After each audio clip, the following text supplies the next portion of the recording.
जादुई मशरूब है, बिल्कुल कुदरती, ऑर्गेनिक। सहरी इफ्तार दोनों में इस्तेमाल करना है। सर दर्द और थकन खत्म और प्यास की शिद्दत में भी बहुत कमी आ जाएगी। याद रखें, Ramzan is the month of fasting not feasting. भूखा रहना है, भूख बर्दाश्त करनी है, सिर्फ खानों को और दावतों को नहीं सोचते रहना। और बड़ी प्यारी दलील है इसकी। जरा सोचिए, नबी पाक सल्लल्लाहु अलैहि वसल्लम ने, सहाबा कराम ने और औलिया ने रमजान में किस चीज की तरफ फोकस किया? यकीनन इबादत, और ज्यादा से ज्यादा इबादत। ये इफ्तार के पहले 15 मिनट उफ, लगता है जैसे जंग लग गई है, इमरजेंसी नाफज हो गई है।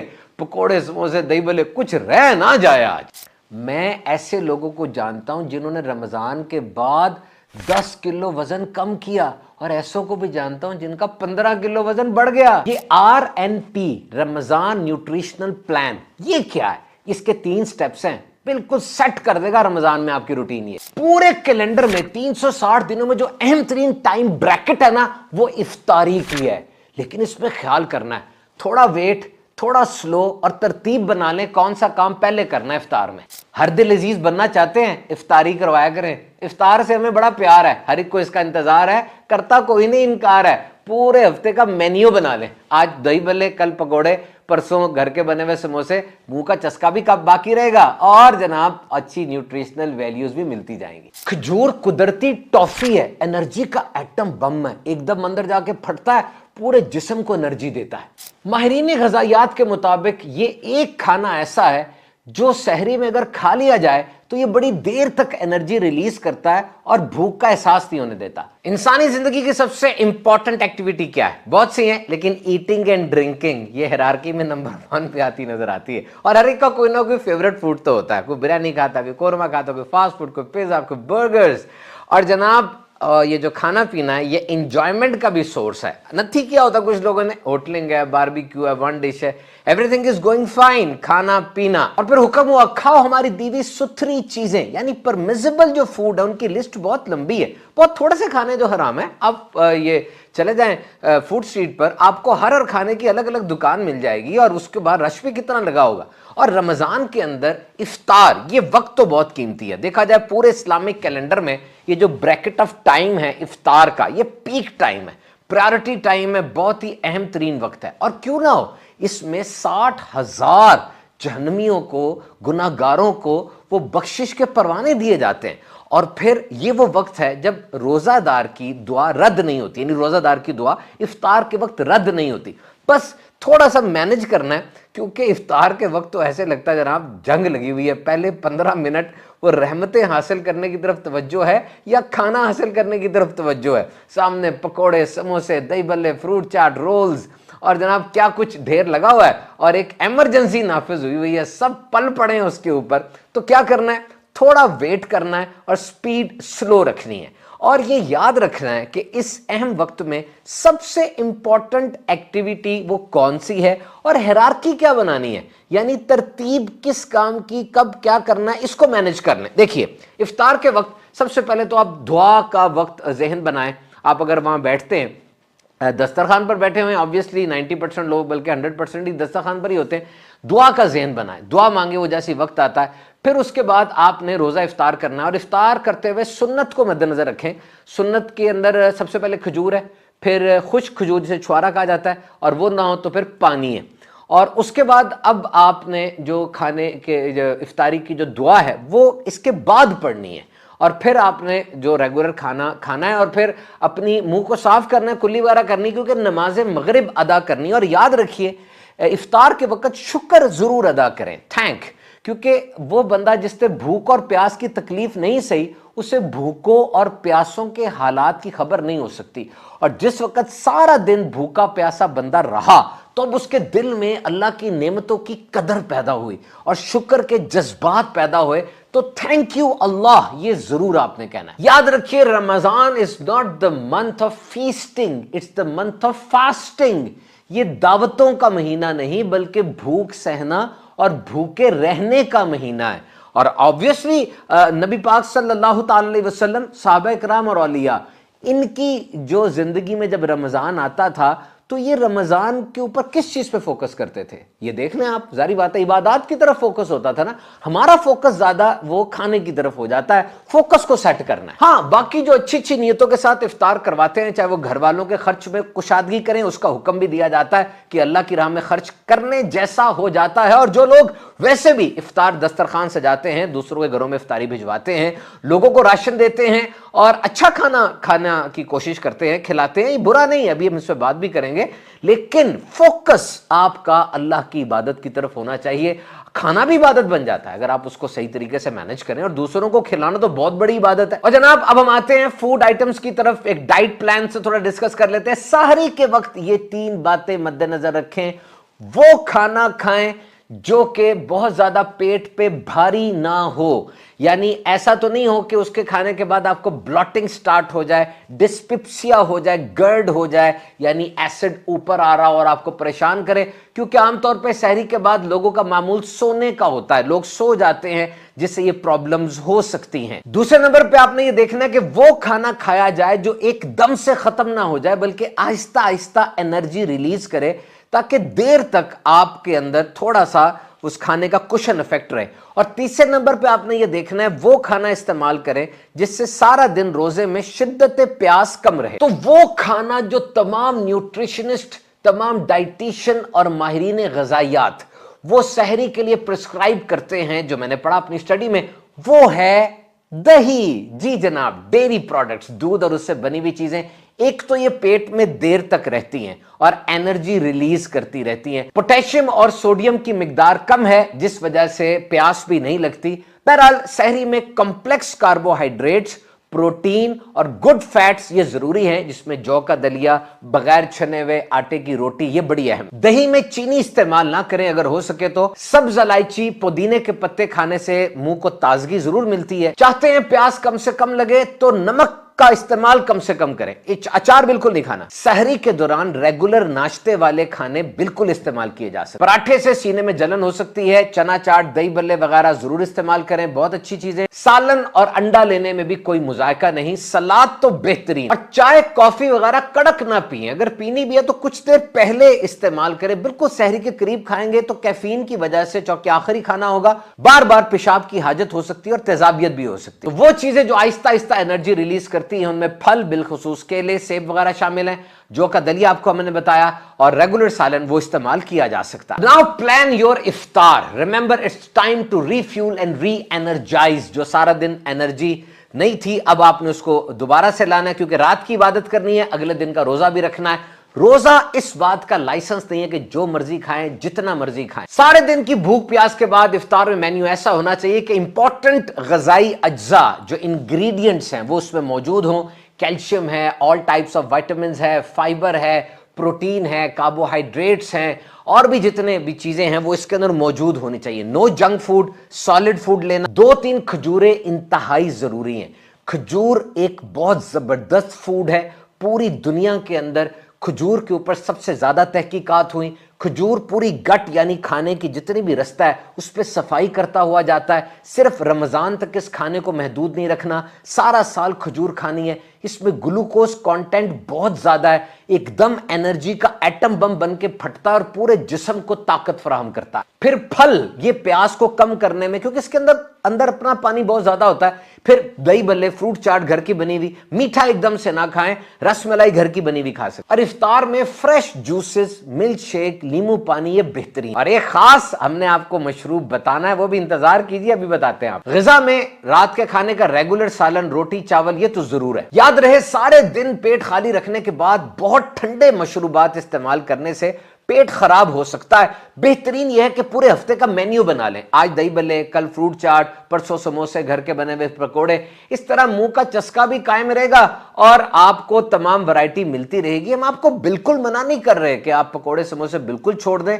लेकिन इससे मसला होता है, यानी आपकी इंटेस्टाइन जो आंते हैं वो सही काम नहीं करती। पोटेशियम फाइबर इसमें होता ही नहीं है, इस वजह से कब्ज और दीगर मामलात हो जाते हैं। इफ्तार में सारे दिन की कसर पूरी करने की कोशिश ना कीजिए और इस दुख से भी ना खाइए कि अगले दिन सारा भूखा रहना मैंने। और आप ये बात अच्छे तरीके से जानते हैं कि जो लोग इफ्तार के वक्त वाकई डीप फ्राइड चीजों से, पकोड़े समोसे वगैरह से अपने पेट को भर लेते हैं, उनको खाने के बाद तवानाई नहीं मिलती, वो खुश नहीं होते, उनका मूड भी गिरा गिरा रहता है, खुद भी गिर जाते हैं, इबादत में भी दिल नहीं लगता और मजा नहीं आता। इसलिए इफ्तार के वक्त वो खाने चुने जो आपकी एनर्जी को बहाल करें, ना कि मजीद गिरा दें। And now the most important consideration is to hydrate. सारा दिन जो पानी आपने नहीं पिया, असर के वक्त गुर्दा सिग्नल आउट कर देता है और पेशाब आना भी बंद हो जाता है कि जी आ तो कुछ नहीं रहा, बाहर निकलता जाएगा, तो अब क्या करना है। इफ्तार के बाद सबसे इंपॉर्टेंट कंसिडरेशन वो पानी है।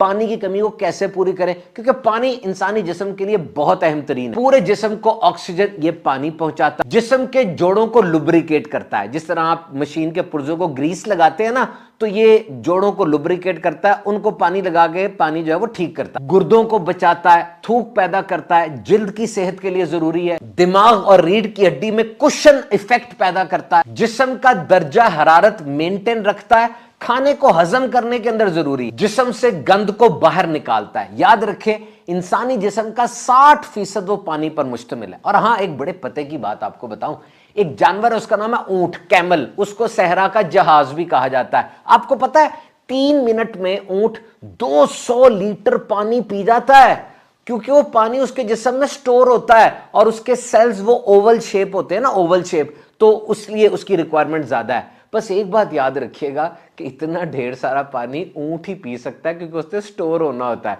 इंसान ऊंट नहीं है। इंसान ढेर सारा पानी अगर पी लेगा तो बस वॉशरूम के चक्कर लगते रहेंगे, दीगर भूख भी खत्म हो जाती है। तो इफ्तार के वक्त एक जो तरीका है, वो 2 गिलास पानी पी लीजिए और उसके बाद घंटा घंटा बाद जब तक आप जाग रहे हैं आप पानी पी लें, क्योंकि मर्द की रिक्वायरमेंट वो 3.7 लीटर पर डे है और औरत की daily requirement 2.7 litre per day है। ये मुख्तलिफ लोगों के साथ मुख्तलिफ है। कोई बंदा अगर मजदूर है और बहुत ज्यादा पसीना उसका निकल रहा है तो वो ज्यादा करेगा, और एक बंदा बैठा रहता है पसीना निकल रहा तो उसकी रिक्वायरमेंट थोड़ी कम होगी। लेकिन ये रिक्वायरमेंट स्टैंडर्ड है जो मैंने आपको बताई WHO से, और ये आप यूं पूरी करेंगे, रात को घंटे घंटे बाद 1 गिलास पानी, सुबह सहरी में। और याद रखिए, जिस्म के अंदर पानी की कमी सिर्फ पानी से ही पूरी नहीं होती, बल्कि बहुत से खाने हैं जिनमें बहुत ज्यादा पानी होता है। जैसे दही में, दूध में बहुत वाटर कंटेंट है, हर फल के अंदर बहुत ज्यादा पानी होता है। अभी मैंने आपको बताना वो खास मशरूब जो जादुई मशरूब है, साथ रहिएगा मेरे, अभी बता रहा हूं मैं आपको। पहले मैं आपसे डिस्कस करूंगा रमजान न्यूट्रिशनल प्लान, RNP। ये 3 स्टेप्स है। Number 1 step, take your calories intake. ये कैलोरीज, ये एनर्जी का एक यूनिट है, कितनी कैलोरीज आप खा रहे हैं इसको आपने मद्देनजर रखना है। एक मर्द को दिन में 2500 कैलोरीज चाहिए होती है और एक औरत को दिन में 2000 कैलोरीज चाहिए होती है। और एक रोटी होती है ना, उसमें 86 से लेकर 100 कैलोरीज होती है। अंडे में 120 होती है, पराठे में 200 होती है। नंबर 1 हो गया। नंबर 2, अब ये कैलोरीज आप सहरी और इफ्तार में तकसीम कर लें कि कितनी कैलोरीज मैं लूंगा तो मेरे कैलोरी इनटेक और कोटा पूरा हो जाएगा। नंबर 3, लाइट एक्सरसाइज लाजमी करनी है, छोड़नी नहीं एक्सरसाइज रमजान के अंदर। खानों की जनाब इतनी वैरायटी है, यूट्यूब पे जाइए आपको इतने मेन्यूज मिल जाएंगे जदीद दौर के अंदर, तो अब ट्रेनिंग्स की जरूरत भी नहीं रह गई। इतना कुछ है खाने के अंदर, इतने मेन्यूज हैं, और फिर हेल्दी फूड की भी वैरायटी बहुत ज्यादा है। आजकल आप देखें सोशल मीडिया पर जो चीज आ जाए उसकी सर्च बन जाती है, तमाम क्रिएटर उसके ऊपर आके बैठ जाते हैं और फिर उसको बनाना शुरू करते हैं।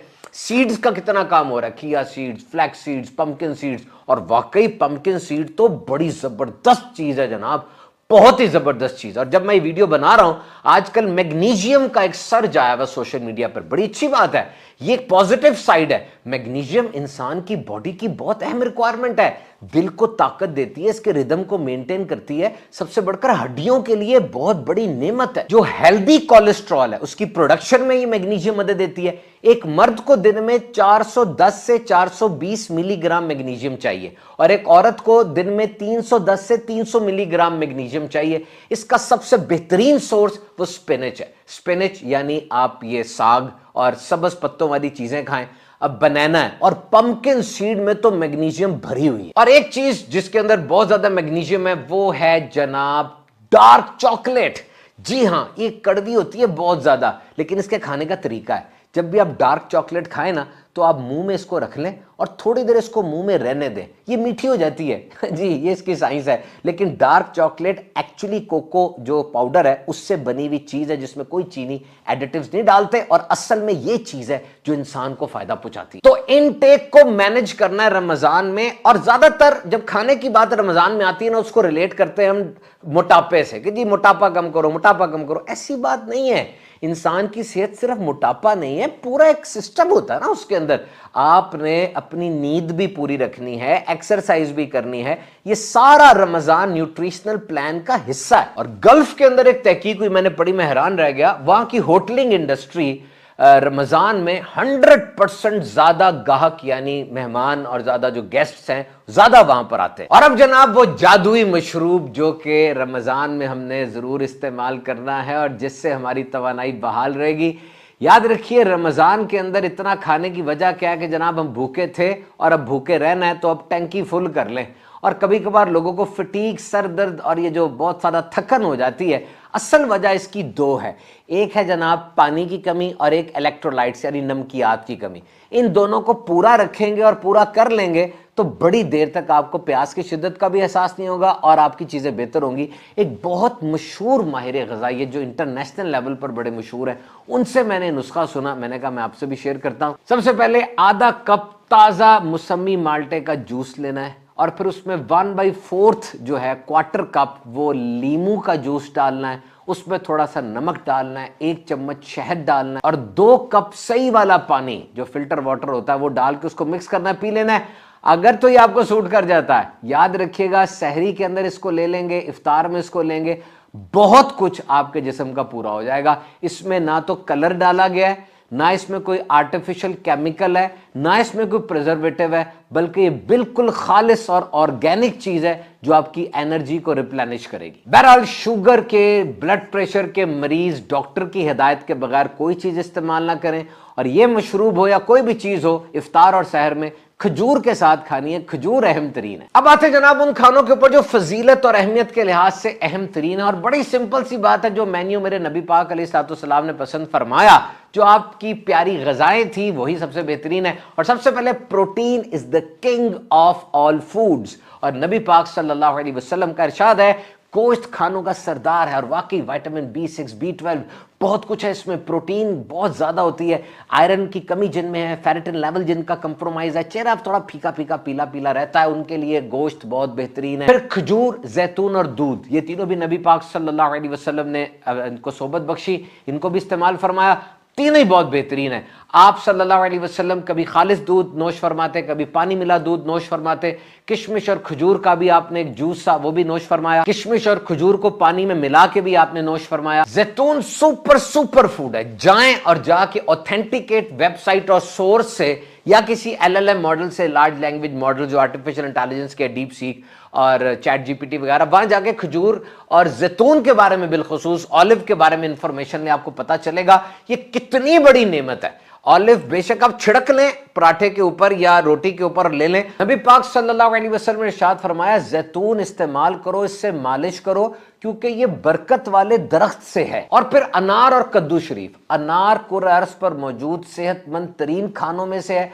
फरमाया अनार में एक दाना, हर अनार में ऐसा है जो जन्नत का दाना है। फिर एक डिश है नबीज, ये खजूर, छुआरे, जो किशमिश, गेहूं वगैरह से बनती है और नबी पाक सल्लल्लाहु अलैहि वसल्लम ने ये भी पसंद फरमाई। अंगूर, खरबूजा, पीलू का फल, तरबूज भी नबी पाक ने खाया। आपने फरमाया लोगों कद्दू खाया करो, ये अकल में इजाफा करता है और दिमाग को तेज करता है, इसमें कैलोरीज और फैट्स कम होती हैं और साइंस ये साबित करती है कि वाकई इसको खाना इंसान की ओवरऑल मेंटल हेल्थ के लिए बहुत अच्छा है। नबी पाक सल्लल्लाहु अलैहि वसल्लम ने जो ग़िज़ाएं इस्तेमाल फरमाई उसमें 3 मेन बेनिफिट्स देखे जाते हैं। एक तो वो कवाए जिस्मानी के लिए, जिस्म के ऑर्गन्स के लिए बेहतरीन है, मैदे के लिए खफीफ और नरम है, जल्दी हजम होने वाली। तो जनाब ये तो बड़ी जबरदस्त बात है कि रमजान के अंदर सहरी और अफ्तारी में पूरी फैमिली का गेट टुगेदर होता है, गैदरिंग होती है। मिनेसोटा की एक तहकीक के मुताबिक वो बच्चे जो ज्यादातर अपने वालिदैन के साथ खाना खाते हैं, एक ही दस्तरखान पे होते हैं, उनमें जराइम की शरह कम हो जाती है। ऐसे बच्चे नशा भी नहीं करते और बहुत ज्यादा सुलझे हुए रहते हैं। आमतौर पे दस्तरखान में घर के किचन का बना हुआ खाना आता है तो पेट भी खराब नहीं होता, सारे मिलकर खाते हैं, उससे बरकत भी होती। ब्रेन बॉडी स्पिरिट यानी जिस्म के लिए, जिस्मानी तौर पे, नफ्सियाती तौर पे, दिमाग के लिए, ये नफ्सियाती तौर पे गैदरिंग के साथ, खास तौर पे जो घर के अफराद के साथ बैठ के खाना खाते हैं, वो बहुत जबरदस्त है। और एक मैं आपको बात बताता चलूं, याद रखिएगा, ये एक साइंटिफिक रिसर्च है कि वो बंदा जिसके साथ आप सेट नहीं है किसी वजह से, अव्वल तो अपसेट होना ही नहीं चाहिए, सेट ही रहना चाहिए, लेकिन अगर आप सेट नहीं है तो आप उसके साथ बैठ के खाना ना खाएं। या आपका अपना मूड अगर सेट नहीं है, गुस्से में है, कोई एंजाइटी है, कोई टेंशन है, कोई बात आपको डिस्टर्ब कर रही है, ऐसी हालत में भी जिस्म का मेटाबॉलिज्म डिस्टर्ब हो जाता है। कोशिश करें दिमागी तौर पे बड़े कूल एंड काम हो जब आप खाना खा रहे हो। और बाज माहिरीन नफ्सियात के मुताबिक तो फैमिली गैदरिंग्स एक टॉनिक का दर्जा रखती है। टॉनिक से मुराद एनर्जी को रीफ्यूल करने वाला रखती है।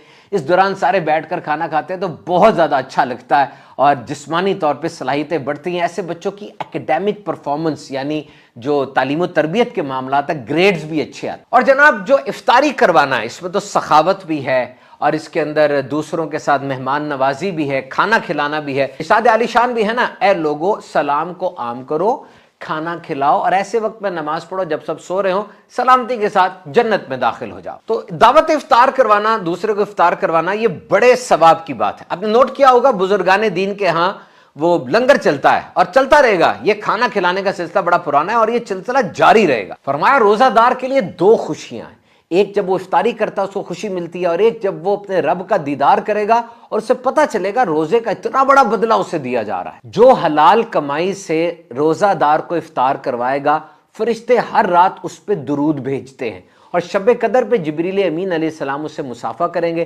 जिससे जिब्रील मुसाफा कर ले उसका दिल नरम पड़ जाएगा, उसकी आंखों से आंसू जारी हो जाएंगे। इरशाद फरमाए जो रोजादार को पानी पिलाएगा, रब ताला उससे मेरे हौजे कौसर के जाम पिलाएगा हत्ता कि वो जन्नत में दाखिल होने तक प्यासा ना होगा। याद रखिए रोजा हमें सब्र और कनात का दर्स दे रहा है।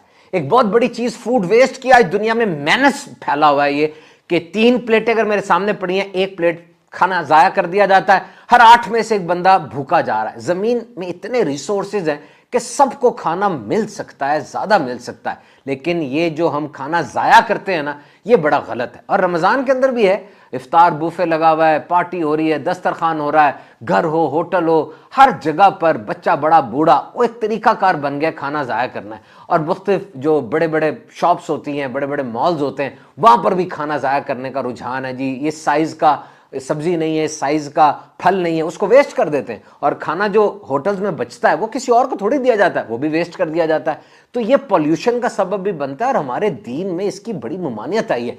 नबी पाक ने इरशाद फरमाया कि अगर आप नहर के किनारे बैठकर भी वुजू करें तब भी इसराफ ना करें। तो live with purpose, not just convenience. एक मकसद के साथ जिंदगी गुजारें, सिर्फ अपने आराम को ना देखें।